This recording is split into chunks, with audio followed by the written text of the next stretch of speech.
Hello mga lalabs, kumusta ang lahat guys? Magluto tayo ng gulay with shrimp.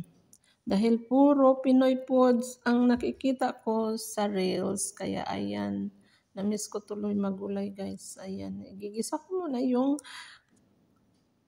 bawang at saka luya at sibuyas with kamatis. Ayan guys. Kasi gusto ko kasi guys maghigop ng sabaw guys. Alam mo naman dito sa Arab guys, puro mga dry yung mga pagkain nila guys. Ayan. Gisa muna natin ang ating onion at saka garlic at saka tomato with ginger.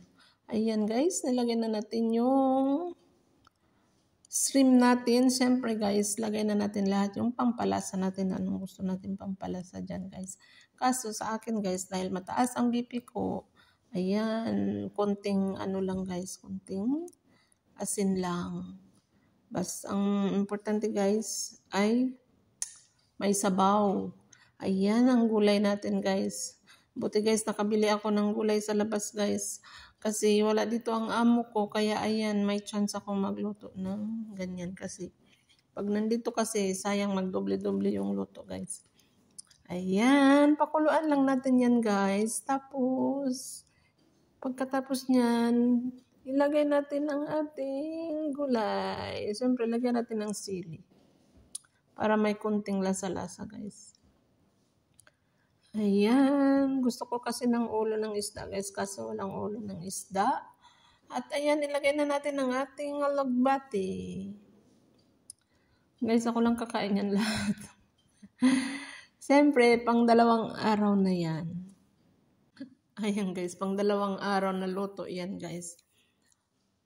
Nagluluto pa lang ako guys, ang naamoy ko na guys, nagutom na ako. Siyempre, iluluto muna natin yung alagbati, tapos ilagay natin ang ating dahon ng kangkong. Kangkong. Ayan. Medyo parang naano na yung kangkong guys, kasi ilang beses kong hinugasan. Alam mo na.